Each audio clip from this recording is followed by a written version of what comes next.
Apps can do a lot of cool things. You could order dinner, gamble on your favorite team, and track your health. You could even get a mortgage. One click and you can be approved. I'm not sure by who or what country they're in. You deserve more from the mortgage industry. At AnyMac Home Mortgage, we believe in the need for live human interaction during a very complex process. The kind of service and guidance which an app simply can't provide. Our customers are more than credit scores and income documents. They're individuals and families who live in and strengthen our communities. Their story is our story, and that story begins in a home. Chris Sawyer is an expert on providing superior customer service and in meeting the mortgage needs of current and future homebuyers. With over 18 years of experience in the industry, Chris is able to help customers migrate through the home buying and home financing process by using his wealth of knowledge as a well-qualified mortgage professional. And best of all, Chris is located in Cromwell, Connecticut, where he has helped hundreds of clients in Connecticut, Massachusetts, and Rhode Island make their dreams of homeownership a reality. Visit chrissawyer.any-mac.com. Email him at csawyer@any-mac.com or give him a call, 860-878-8730. Chris Sawyer, NMLS number 39345, corporate NMLS number 338923. AnyMac Home Mortgage is an equal housing lender. American Neighborhood Mortgage Acceptance Company, LLC. DBA AnyMac Home Mortgage. Lo-Fi Direct. Connecticut First Mortgage Correspondent. License lender. Broker number ML 338923. Massachusetts Mortgage Lender and Mortgage Broker License number MC 338923. Rhode Island License Lender. License number 201128110L. Call for additional details. Jones on first down, wide open, it's Barkley, and Saquon Barkley will take it into the end zone. Your best ability is his availability. Saquon Barkley, he's great when he's on the field, but the problem is since 2018, he hasn't been healthy for this team. Look at this, they lob it to him, he taps it in off the glass. How about that? Porter Moser, I think right now is the best coach of college basketball, hands down. Fins 2 for 3, he's done his part. Pitch is drilled to deep right field toward the pole, and it is gone. They don't mind not being what they were in the 90s as the best organization in baseball, because the Yankees are not. They're even close to the best organization in baseball. You're trying to be the Rays, and the Rays do this for a reason. Like, you're the Yankees.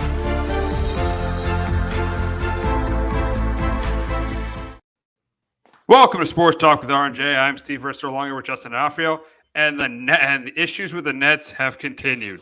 As yesterday, Steve Nash and the Nets have parted ways. Steve Nash is done as head coach of the Brooklyn. He's out as head coach of the Brooklyn Nets. Jacque Vaughn takes over on an interim basis. And this thing was a mess. It was a mess in the offseason with Kyrie and Durant wanting out. Then Durant says, I'll play if Steve Nash and Sean Marks get fired. And you knew this. I thought they were going to be the third best team. I thought they squared everything away with that meeting in London, but they absolutely didn't. You knew what their slow start changes were going to be made, and they had to make this change. They had to fire Steve Nash. He really just hasn't been a good coach from the beginning.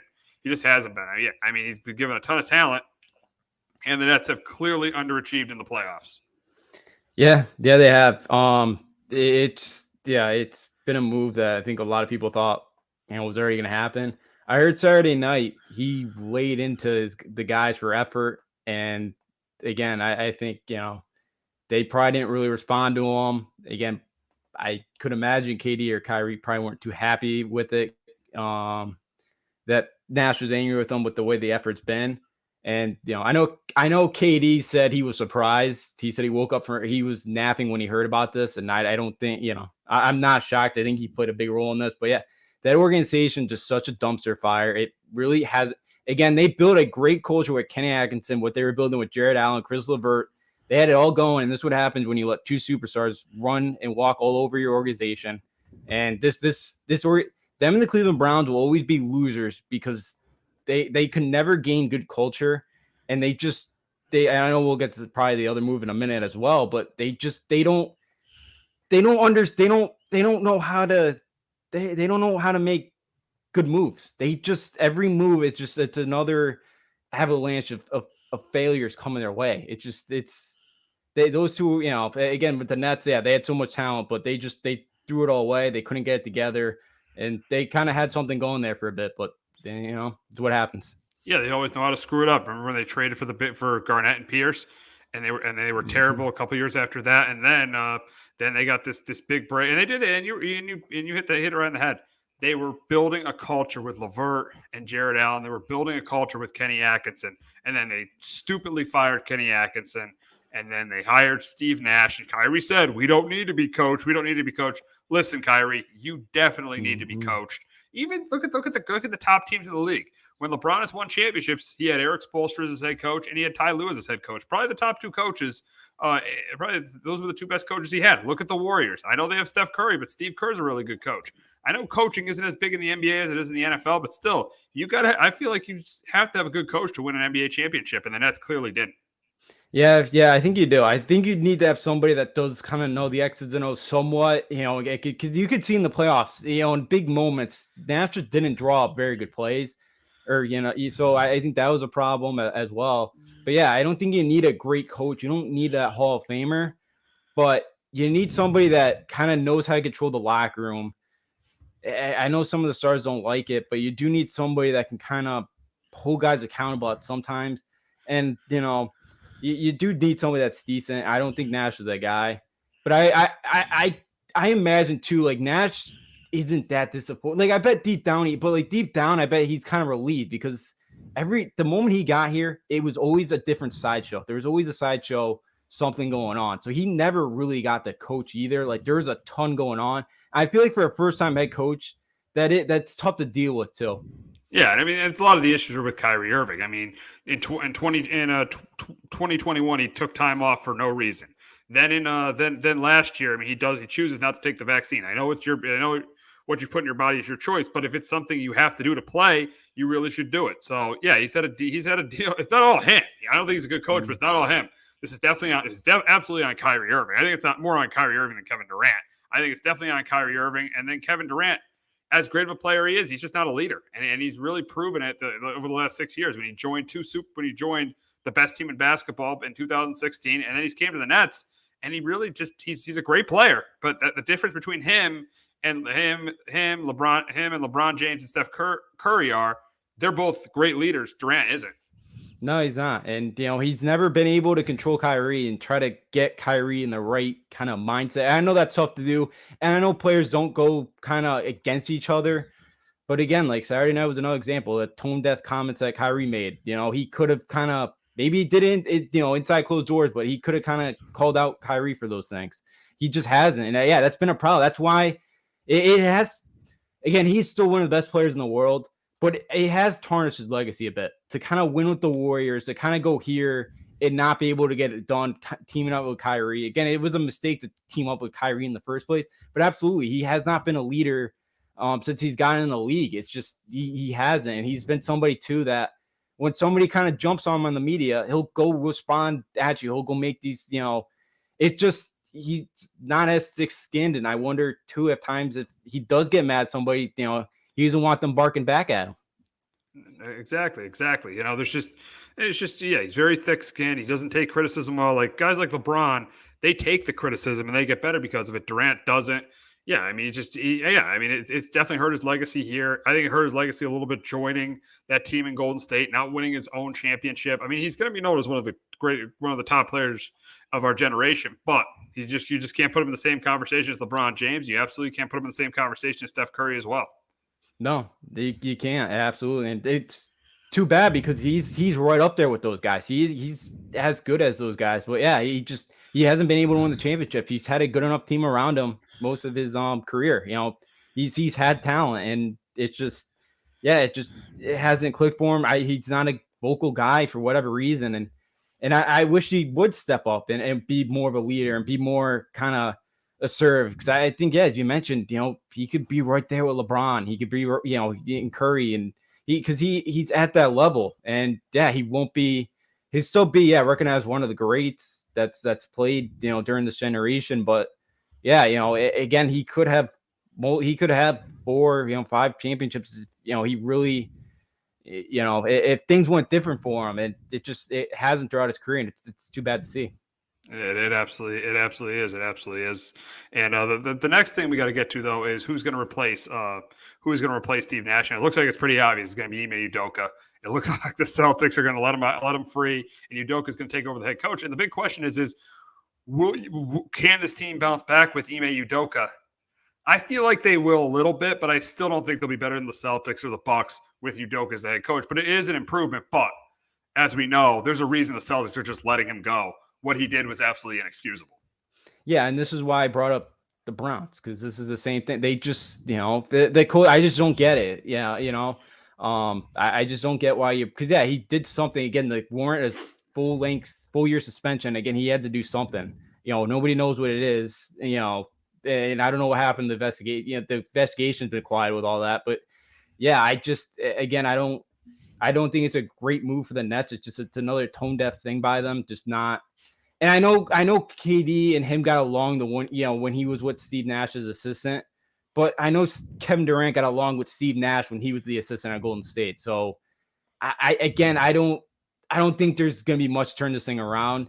I think KD is going to play hard because I think he wants to kind of show teams around the league who are interested in him that he could still play and he's worth giving up your future for. But I don't know. Kyrie was horrible last night. He was 2 for 11.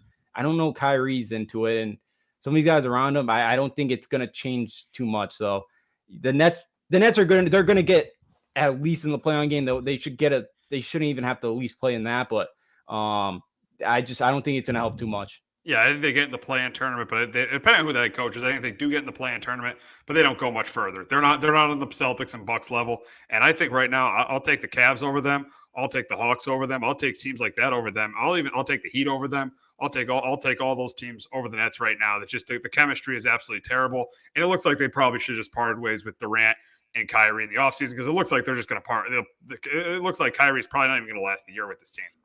No, probably not. I'd let LeBron go deal with Kyrie if he wants. That go show. Imagine LeBron, that. Yeah. Imagine that. He joins the Lakers. They trade Kyrie for Westbrook. Who are you taking over those two guys? I'd say neither. Yeah. Both those guys in the locker room are not. They don't help your locker room at all. So yeah, both those contracts are horrible. But yeah, they do get in the playing game. But yeah, they're playing around at least. They don't have the talent. I agree. They should have got rid of this thing. I know this is their Hail Mary of trying to bring in Ime Udoka here, but it's just not going to work. I just think these guys are kind of. I just think it's over with. I think you're way past kind of the time of a point where you're going to turn this ship around. And it just again they've mortgaged their future. You got to try to get something back for it because you're.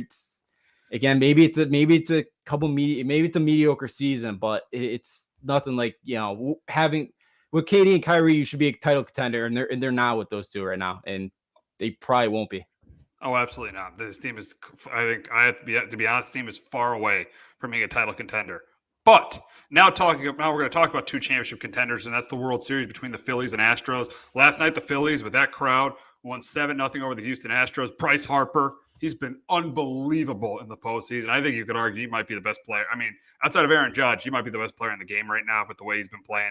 He's been unbelievable for that Phillies team, and the Phillies team just hits. They're like six. They're 7-8 deep in the lineup. I mean, you got Schwarber who led the league in home runs. And then obviously you got Hoskins, Realmuto, Harper, Bohm, Castellanos, Segura. That lineup is so deep. And they've been the better. They're the better hitting team, and they've definitely been the better hitting team in that series. I mean, down 5-0 in Game 1 of Justin Verlander. That was huge. They made that comeback. They got the game tied in the 5th inning, and obviously Realmuto had that big home run. They did lose game two. Valdez pitched well, but last night McCullers didn't even have a chance against that lineup and that crowd. And Suarez pitched really, really well for them too. So Phillies up 2-1. But the big question is. What do the Astros have to do tonight to tie the series? For me, there's two things. Javier has got to have a good start. Christian Javier, he's got to have a really good start. He pitched pretty well in that Game 3 against the Yankees in the ALCS. So he's got to come up big. He's got to have a big start. But let's be honest, he's not facing the Yankees. Not at Yankee Stadium. Mm-hmm. He's at Citizens Bank against a better lineup. So he's got to have a good start. And Altuve and Alvarez got to hit. Those two guys got to hit. And if they don't hit, just like I said. Just like we previewed the series last week, if those guys don't hit, the Astros won't win this series. Those are my two things that have to happen tonight for the Astros to tie the series. Yeah, for me, things that Astros got to do try to tie this thing up is number one for me. It's that lineup, as you mentioned. They haven't clicked, much at all the series. I know Game 1 they got 5 runs. I know they got 5 runs in Game 1 and 2. That they didn't do much last night. Altuve hasn't been great. They really haven't got much production out of that DH spot. They, Because against the Yankees, kind of, that bottom of the order was kind of doing some damage or getting some walks at least, and they really haven't been able to do that much. They're going to have to start doing that in this series. And Altuve's batting, I think, 150 or 160, I believe, now in the playoffs. He's got to get going at the top of the line. They need him to start hitting.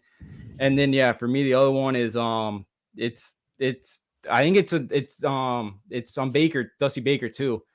Verlander, I thought, actually, the time for Master, I see this thing ending in 6. I think it could end in 5. I think the way the Phillies are playing, at home, I wouldn't be shocked if this thing ends in 5. I mean, Nola's pitching. I know Nola didn't pitch well in Game 1, but Nola's pitching tonight for the Phillies at home, and he's definitely been better at home in the postseason than he's been on the road. So I wouldn't be surprised if this thing ends in 5. No, I wouldn't either. I agree with Hector. I think this goes 6. I think the Astros do I think Javier pitches really well tonight. I think they find a way to win a low scoring game tonight. But I'm with you. If they lose tonight, it's over tomorrow. I don't think Verlander gets this thing to a game 6. I think they're gonna have a lot of problems trying to win tomorrow down 3-1. And Hector makes a good comment. Houston has never been good at home in the World Series. That's a great point by Hector right there. They haven't been. Yeah. They in the World Series they were decent in 2017. They won 2 out of 3, but they were awful in 2018. They lost all 4 games in that series, and then they lost 2 of the 3 games last year at home, and then they've split this year. Yeah, they have not been good in the World Series, and we said it before the series. If the Phillies can get a split, they're going to be in really good shape. Yeah, absolutely. And that's worked out to their advantage, especially the way they came back down Game 1, 5-0. It definitely switched that series around pretty quickly. It looked like the Astros were going to be the much better team in that series, but yeah, they really had it. And they destroyed the Yankees at home, but yeah, other than that, World Series, they haven't been great at home for whatever reason. I know it's not as wild as the Astros or even the Yankees at times or Boston, or even Atlanta too last year was nuts. But I'm surprised because they do have a really good loyal fan base that do seem to get into it. So it is odd that they don't. But I wonder too, after all this all this stuff after being accused, that they kind of like all the booze and all that, and they kind of play their hand in that. But it could be something. But still, it is odd that they really have not played well at home. Yeah, absolutely. And let's get to Dusty Baker and his decision tonight not to start Justin Verlander. I don't get it, to be honest. I think you got. I know he's really struggled in the World Series. He gave up that 5-0 lead in Game 1, but I think you got to have your ace on the mound tonight. The Phillies have one of their best pitchers on the mound. I think you got to have your ace on the mound. I know Javier has pitched well in the postseason, but I think you got to have your ace on the mound tonight if you're the Astros. I kind of agree with going with Javier. Because even if Verlander, I saw said too, I know Verlander's ERA is a 6 in the World Series, but when he's not facing the Yankees in the postseason, it's like 4.55 in the playoffs, not facing the Yankees. It's like a 2 facing the Yankees. But Javier's been good. I think you give him the ball tonight. Again, wow. I do agree with him because but Verlander kind of showing the way he did the other night. I think the Phillies feel pretty good again going up against them tonight. Again, I think you could probably make the same case tomorrow. But again, I do worry about the Astros. They lose tonight because I don't know if Verlander is going to go out there and get like 7 shutout innings. I don't think Javier does that, but I think Javier can get you 5-6 good innings tonight. Giving up a couple runs. The way he mixes it up, I think Javier could kind of limit that lineup a bit and keep them in it and kind of try to get that home crowd out of it by keeping them off the board for a while. Big thing for Dusty is he's got to win this game. He's got to win this game because he's going to get a lot of criticism for not starting Verlander if he doesn't win this game. Yeah, no, he absolutely will. And again, he waited too long to pull McCullers last night. Friday night, I know it was Verlander, but when that thing was getting tight there, I think maybe you pull the hook on him there too. But I know that's a tough one because it is Verlander. But yeah, Dusty hasn't been great so far in the World Series, but yeah, he needs, he's got to he definitely get criticized if they lose tonight and Javier does get rocked. Yeah, it's gonna be a long day tomorrow for Dusty. Now, what do the Phillies need to do to go up 3-1? I think they got to get off to another fast start, just like they did last night. Another fast start, and Nola's got to be better than he was in Game 1. But Nola has pitched really, really well at home in the postseason. He pitched really well in that game against the Braves. So I think the biggest key is Nola's got to be really good, and the offense has got to get off to a fast start for the Phillies to go up 3-1. Yeah, for me, it's that middle of the lineup's got to continue to just rake. Again, 5 home runs last night. You even got a home run from Marsh at the number 9 spot. So yeah, that lineup, they keep breaking the way they are. It's again, the Astros, I don't think are going to beat them. And yeah, I think for Nola tonight, get off to that fast start and get a nice early lead like they did last night, because I don't think the Astros are coming back. With the way that crowd is, it's going to be very difficult to come back. And as I mentioned, I think if the Phillies got out to an early lead tonight, 2-0, something like that, I think the series is over tomorrow night. I really do. I don't think the Astros will come back.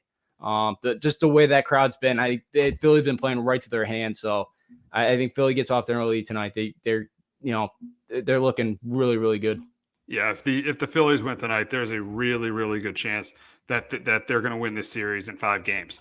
But we got the college football first college football rankings. They came out yesterday, and we got the game of the year in Athens, Georgia. But before we talk about that, we're going to hear from our friends at JPEG Financial and Shamrock Home Inspections. Do you have a 401k and some savings for future retirement, but don't even know if it's enough to live off of? How much is enough? How often are you thinking about it? The team at JPEX Financial Group can help set your mind at ease. We specialize in creating strategies in the planning and managing of your financial, educational, and investment needs. We help clients pursue their investment goals with sound financial strategies. You deserve a personal, tailored plan. Lasting, meaningful, and open relationships are the foundation of our practice. You've worked hard for your money and should feel confident in your investment choices as you make decisions for your financial future. Your goals are our goals. We are dedicated to your needs and hopes for your future. Visit our website and give us a call at 860-430-5397. Securities offered through Raymond James Financial Services, Inc., member FINRA, SIPC. Investment advisory services offered through Raymond James Financial Services Advisors, Inc. JPEX Financial Group, LLC is not a registered broker-dealer and is independent of Raymond James Financial Services. JPEX Financial Group is located at 78 Eastern Boulevard, Glastonbury, Connecticut. There's no bigger investment than home ownership. And to make sure the house is up to your standards, you need a professional to look it over. Brian Flanagan from Shamrock Home Inspections is a licensed home inspector and a member of the Connecticut Association of Home Inspectors. Brian was a contractor for over 15 years, so he knows how homes should be constructed and how mechanicals should work. What makes me a good home inspector was the 20 years that I was a home improvement person, doing all the different repairs that I have done and what other people have done wrong that I had to go out and fix. So I have a pretty quick eye on seeing what's right and what's wrong. Before you move, call Shamrock Home Inspections. Before you make the biggest investment of your life, call Brian Flanagan from Shamrock Home Inspections at 860-268-2566 or visit shamrockhomeinspectionct.com. All right, the college football playoff, the first week of the college football playoff rankings came out last night, and a little bit of a surprise at the top is you got Tennessee number 1, you got Ohio State number 2. Ohio State number 2, Georgia number 3, Clemson number 4, Michigan number 5, Bama 6, TCU 7, Oregon 8, USC 9. A little bit of a surprise here. 2-loss LSU number 10. So, what are your early thoughts of these rankings? Are you surprised that Tennessee's number 1? No, because I think on paper they've been, or with the eyeball test, I think they've been the best team in the country. The way they went to Death Valley and blew out LSU, and now they're ranked number 10. To the voters, I think that's huge. Obviously they got the best win in the country with Alabama there. So it doesn't shock me. Again, I think Tennessee, Ohio State have been 1-2. But I think we've seen a little bit more from Tennessee in their top competition than we really, Ohio State took a while there to pull away from Penn State. It was on the road. They ended up winning by 13. So Ohio State did look good, but we really haven't seen them play too much competition so far. But, by kind of the only one is 4 or 5. I think Michigan's better than Clemson. I agree. I definitely agree. I think I would take Michigan over Clemson because Clemson's definitely squeaked out some wins this year against Syracuse and against Wake Forest. They definitely squeaked out some wins, and probably the worst conference in college football. Yeah, it's not good this year. The ACC it hasn't been good the last couple of years. There's a variety of reasons of why. And then the other one too is TCU and Alabama.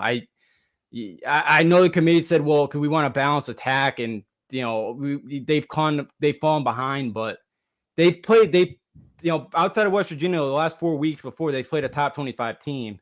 And maybe they fall behind in those games, but they still win. They've done more than Bama. Bama squeaked out a win against A&M. They should have lost that game. Alabama hasn't looked overly impressive this year. I think it's the top of the tier. I know we'll see them this week. It's LSU. They got Ole Miss next week. 2 tough road games, but but that's brand, and that's why I didn't even watch the show. I just watched it after because I really knew TCU was gonna be ahead of Alabama. So you knew Alabama was going to be ahead, even with one loss. Oh yeah, because it's a big brand. That's why Clemson's ahead, because Clemson's been on top of the rankings lately. Like, it's just I don't know that I kind of saw that one coming. So the rankings kind of I don't know. I don't like listening to the committee chairman. I don't know. They just like to stir up the drama there, and I'll wait till after the rankings come out I'll find them afterwards. I won't watch the show. With Oregon and USC in the 8 and 9 spots, do either of those teams have a chance to get to the playoff? I think Oregon has a better shot because they're undefeated in the conference. But do you think either of those teams have a chance to get to the college football playoff? Yeah, I do. I definitely do, because I think Oregon, again, I know they got absolutely blasted by Georgia, but you think they had a whole new staff, a whole new quarterback. They were going into Georgia. They were playing in Atlanta. Like, that was a tough game. Yeah, I thought they should have kept it closer, but I do think they run the table, because they got Utah coming in a couple weeks. You probably then would get USC or UCLA, whoever wins that showdown in a couple weeks. That's another top kind of win there. So, because I do think TCU does fall, unless if Georgia knocks off Tennessee this week. I think that's how it would. If Tennessee knocks off Georgia this week, and then Bama knocks off Tennessee in the SEC championship game, you could maybe see a potential of 3 SEC teams getting in. I don't know. Ohio State, Michigan's kind of toss up. I don't think Clemson's losing either, with the ACC. But I could see Oregon getting in. I think Oregon or USC with the brand there too. I think both of those two teams could definitely get in.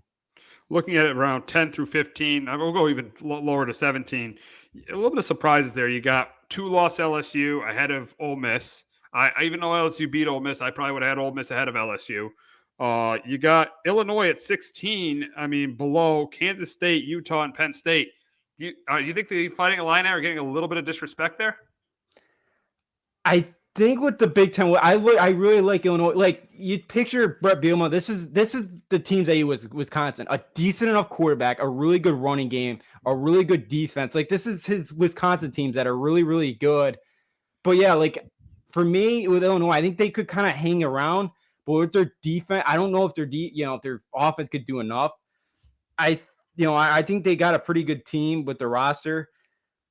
I don't know if they beat Kansas. They may beat Kansas State. I don't know if they beat Utah or Penn State. I know they beat Penn State last year. They may with that defense. That was a fluke game. But I do think they should be ahead of Penn State, because Penn State doesn't have a shot to make the college football playoff. Illinois does. Yeah, no, Illinois does at the moment. They run the table. They get Ohio State or Michigan. They're rooting for Michigan, because Michigan plays in their hands better than Ohio State does. But yeah, I think Illinois is, I'd put them right around 16. Maybe you could put them ahead of Kansas State, Utah, Penn State, because they do have those 2 losses. But I do think, like, if you remember Wisconsin with Brett Bielema, this is his team. Like, these are exactly what his Wisconsin teams were. Yeah, it looks like it, because they were able to run the ball really, really well. Imagine if they beat Indiana earlier in the season, what things would be like in Champaign. And they should have won that game. I don't usually like to blame refs, but there was 4 egregious calls against Illinois. They should have won that game. So yeah, it is disappointing, because they probably should, because Indiana's not that good. They had that game won, and just a couple of bad calls that they don't go against them. They're sitting right there. They'd be undefeated. Yeah, exactly. But we got to get to the huge game, the game of the year, and this is Tennessee heading to Georgia to face the Georgia Bulldogs. And I think this is a fun, close, competitive game. But I'm going to take the team with the better roster and the more experienced coach and the better running game. And I got Georgia winning a close one. I think it'll be pretty high scoring. I got Georgia winning at 31-27. But Justin, can Hendon Hooker keep the Vols at number 1? I got the Vols. I'm taking them on the road. Nolan Smith is done for the year, and he's tore pectoral muscle. He's hoping he can kind of work out for teams in the NFL draft. He's probably gonna miss the combine more than likely. But Nolan Smith has 3 of their 10 sacks, and Georgia's last in the SEC this year with only 10 sacks. And I go back and I look at Georgia. They, kind of let Florida hang around there for a little bit in the second half. I know they blew them out in the fourth quarter, but Georgia hasn't faced a really good offense all year. Outside of Oregon, but I would like to see that now. I still think Georgia probably won by a couple scores, but not by, 50 like they did last time. Kent State is kind of similar to Tennessee in the way they run their offense, and Kent State had some success against them. Even Missouri had some big plays. And the weakest part of Georgia is in that secondary, and Tennessee is going to exploit that.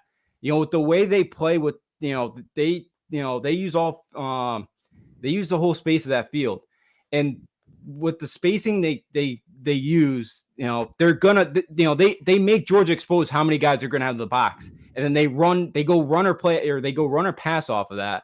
And Tennessee's a better running team than they were last year with Jabari Small. He's a really good runner. They got Cedric Tillman back. And Bennett's kind of turned the ball over a couple times they've 9 turnovers the last 5 games.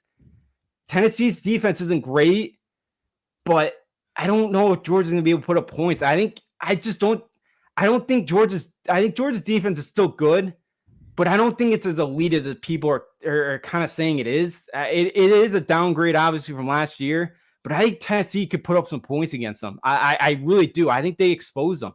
I think because of their secondary. I think Tennessee makes some big plays. I think Hooker makes enough plays. He may throw a pick, but I don't see more than that. I see Tennessee win this game 38-34. So who needs this game more, Georgia or Tennessee? I think it's actually Georgia, because Tennessee has the Alabama win on their resume, and if Georgia loses, their biggest win on their resume is Oregon. Yeah, it would be. Yeah, I'm with you, because I think if Tennessee loses this game, anyways, again, I think they're still in good shape, for the time being. I think they'd still be okay. But yeah, if Georgia loses this one, there's not another game where they can kind of make it up. And yeah, the Oregon game looks pretty good. That's obviously going to help them. But we do know at times too, the committee they don't like the Pac-12. But they're going to like USC. I guarantee they're going to like USC. They're not going to like Oregon, but they're going to like USC. Oh yeah, you know that they definitely will. So yeah, I could see Georgia being in a bit of trouble because outside. Again, everybody that they played since Oregon, it's not very good. South Carolina, the only reason they were in the top 25 last week because it was an SEC team. They're not very good, and I know you know that. Their offense stinks, but because they were, what are they? 5-3, and they're in the SEC. That's the only reason they were in. So, South Carolina's not that good either. So yeah, this is Georgia's big test since then. Florida's had a bad year, so yeah, absolutely, Georgia could be in a bit of trouble there. If they lose this one, especially depending on how they lose this one. So what does Tennessee have to do to win this game? I think for them, if they make a couple stops defensively, if they can force a turnover for that defense, I think they can win it. Because I think they're going to do what they're going to do. They're going to spread you out. I think they could really pick apart those cornerbacks.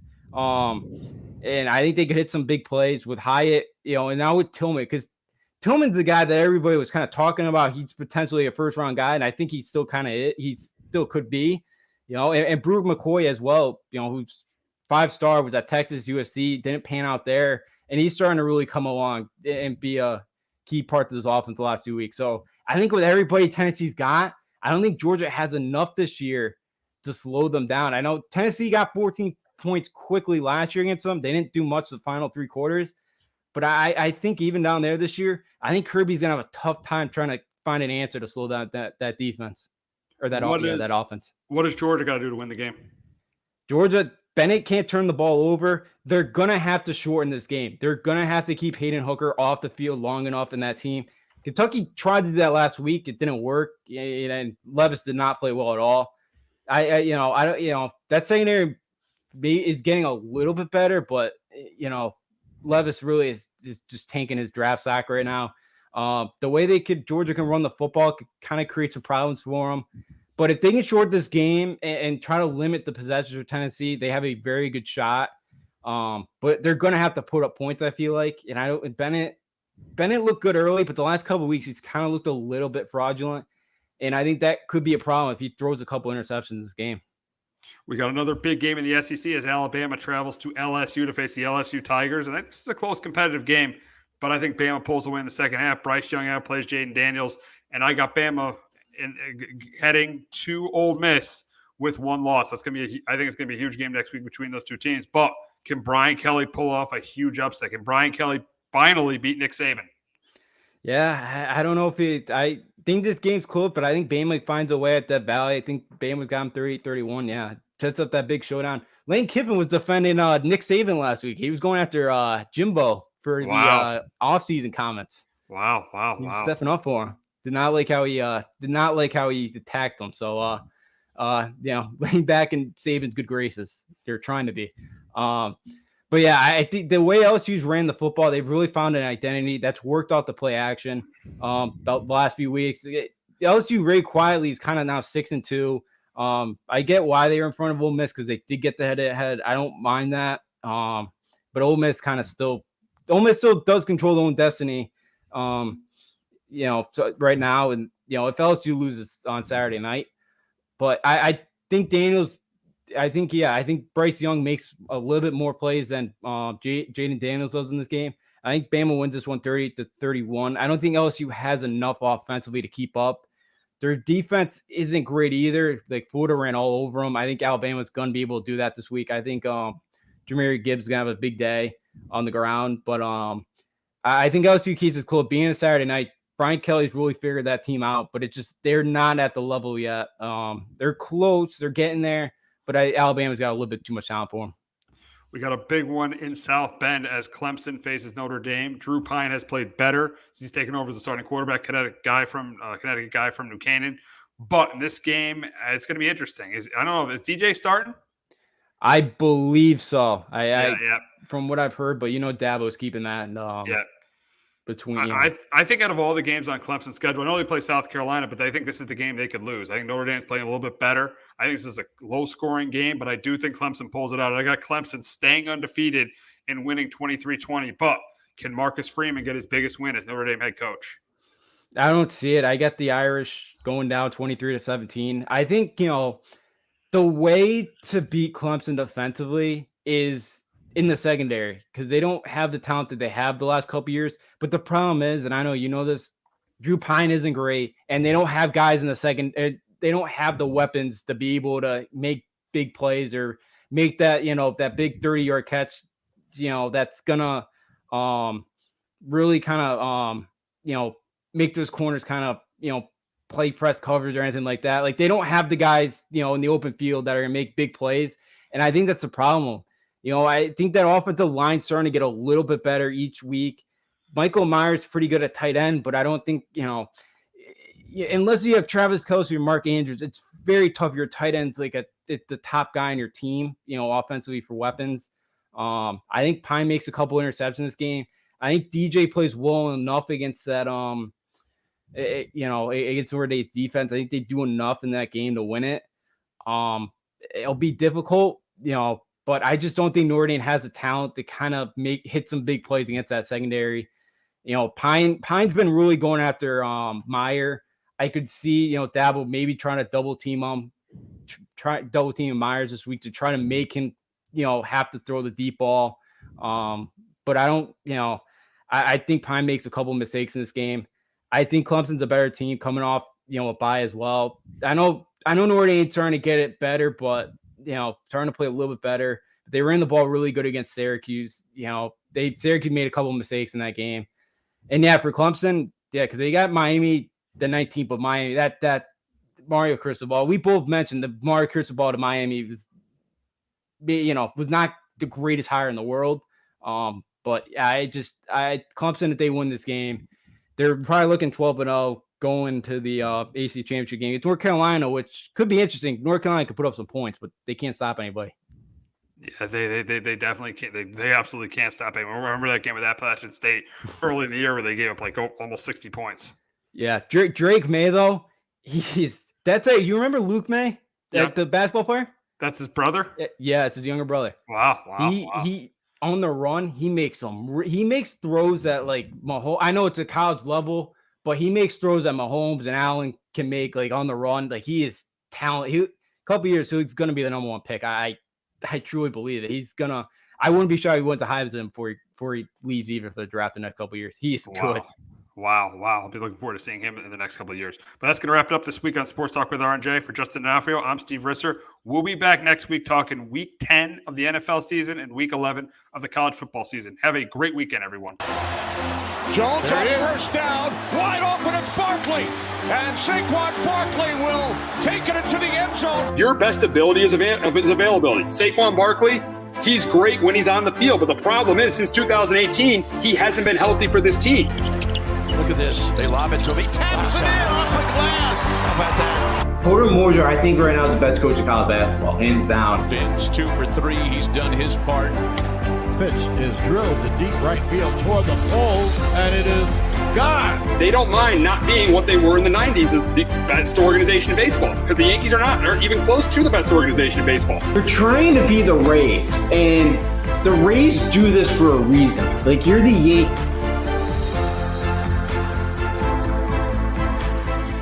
Hello, my name is Joe Aguirre. I'm the president of Clovercrest Media Group. And here at CMG, we have a wide variety of podcasts, including sports shows like Keys to the City, The Roll Call, Throwing Jabs, All Four Downs, and Jawing About the G-Men. And great true crime shows like Sticky Week, Crimes and Consequences, Ivy League Murders, and Bird, the unsolved murder of David Eichmann. You can find all these podcasts and so much more by visiting clovercrestmedia.com.